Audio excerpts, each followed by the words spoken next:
بسم اللہ الرحمن الرحیم۔ السلام علیکم۔ غربت کی وجہ سے اماں نے مجھے دبئی بھیج دیا۔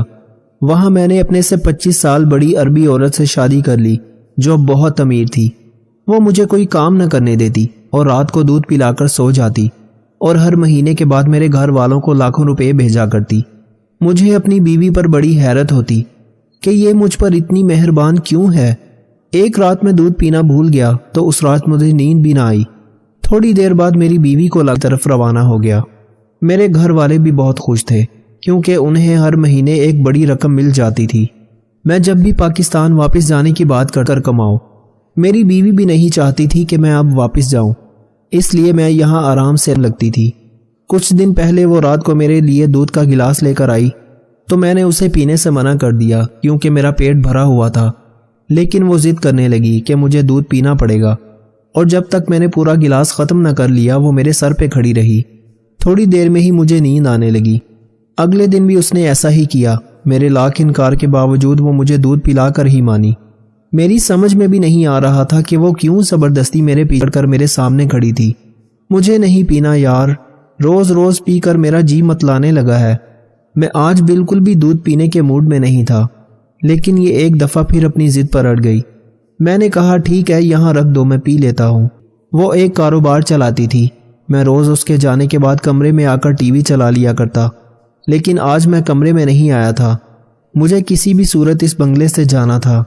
میں اپنی بیوی کے جانے کے بعد خود بھی اپنا پاسپورٹ اور پیسے جیب میں ڈال کر دروازے کی طرف بڑھ گیا، لیکن مجھے حیرت کا شدید جھٹکا لگا جب گھر کے گارڈ نے مجھے باہر جانے سے روک دیا اور کہا کہ میڈم کی اجازت نہیں ہے کہ آپ کہیں باہر جائیں۔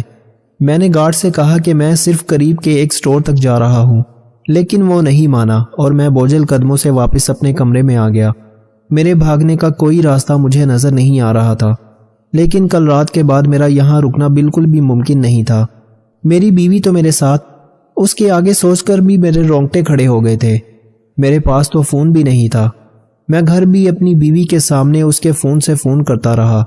پریشانی کے عالم میں شام ہو گئی، لیکن مجھے ایسا کچھ سمجھ نہیں آیا کہ جس کے ذریعے سے میں یہاں سے بھاگ سکوں۔ شام ہو گئی تھی۔ گارڈ نے شاید اسے میرے باہر جانے سے متعلق بتا دیا تھا۔ وہ آتے ہی مجھے پوچھنے لگی کہ میں کہاں جا رہا تھا۔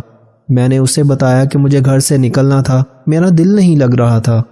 اس نے مجھے سختی سے باہر جانے کے لیے منع کر دیا۔ میرے پوچھنے پر اس نے کہا کہ کچھ قانونی مسائل ہیں اور اس کی دشمنیاں بہت ہیں، اس لیے وہ نہیں چاہتی کہ مجھے نقصان ہو۔ میں سچ جاننے کے باوجود بھی اس کی آگے کچھ نہیں کہہ سکنے دیا اور گلاس پکڑ کر بیڈ پر ایسے ہی بیٹھ گیا جیسے دودھ پی رہا ہوں۔ میری بیوی جب واپس آئی تو میرے ہاتھ میں گلاس دے کر مطمئن ہو گئی۔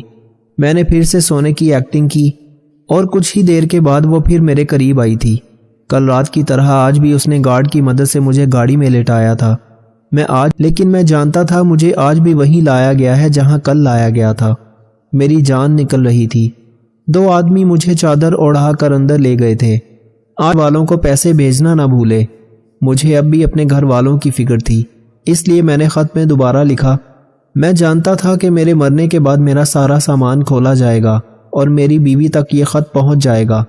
ایک وہ ماں تھی جس نے اپنے بیٹے کو بچانے کے لیے میرا استعمال کیا، اور ایک وہ ماں تھی جس نے پیسوں کے عوض مجھے ایک غیر ملک میں تنہا چھوڑ دیا۔ میری ماں نے کبھی ایک دفعہ نہیں کہا کہ بیٹا واپس آ جاؤ، نہیں رہ سکتا وہاں تو گھر واپس آ جا۔ بس اسی سوچ نے مجھے یہ فیصلہ کرنے پر مجبور کر دیا کہ میں اس ماں کو اس کی بیٹے کی زندگی تحفہ کر دوں جو اپنی اولاد کے لیے تڑپ رہی ہے۔ میری سوتیلی ماں بھی اپنے بچوں کا بھلا چاہتی تھی، بس ایک میں ہی تھا جس کی زندگی بہت سی زندگیاں بدل سکتی۔ صرف دکھاوا کرنے کے لیے اچھا بننا انسان کے برے ہونے سے زیادہ برا ہے۔ اگر کسی آدمی کو خود میں کوئی نکل گئی ہے، اگر آپ چاہتے ہیں کہ آپ کا نام تا دیر قائم رہے تو اپنے بچوں کو اچھا اخلاق اور اچھا کردار سکھاؤ۔ ہمیشہ گفتگو ایسی کرو کہ سامنے والے کا دل جیت لو، اور اس طرح مسکراؤ کہ دشمن کا کلیجہ چیر دو۔ جب آپ کسی جگہ کسی کے راستے نہیں کرتے اچھا دکھنے کا، جب آپ کسی دوسرے کے راستے میں روشنی کرتے ہیں تو خدا کی ذات تمہارے راستے بھی روشن کر دیتی ہے۔ اکثر لوگ ایسے ہیں جو دور سے دکھنے میں بہت خوش باش اور مطمئن نظر آتے ہیں، ایسا لگتا بھی نہیں کہ ان کے قریب کوئی غم آئے ہوں۔ اگر قریب جا کر دیکھو تو پتہ چلتا ہے کہ سچائی یہ نہیں بلکہ دنیا ایک واقعی آزمائش گاہ ہے۔ بزرگ فرماتے ہیں بیوی کو اپنی کمائی نہ بتاؤ، کیونکہ گھر کو چلانا مرد کی ذمہ داری ہے۔ اسے پتہ ہوتا ہے کیسے چلانا ہے، کہ فیصلے نہیں بدلتی مگر تمہارا دل بدل لیتی ہیں، اور اللہ پاک کے فیصلے کے مطابق کر دیتی ہیں۔ بندوں کا خالق کہتا پھر نکاح کرو۔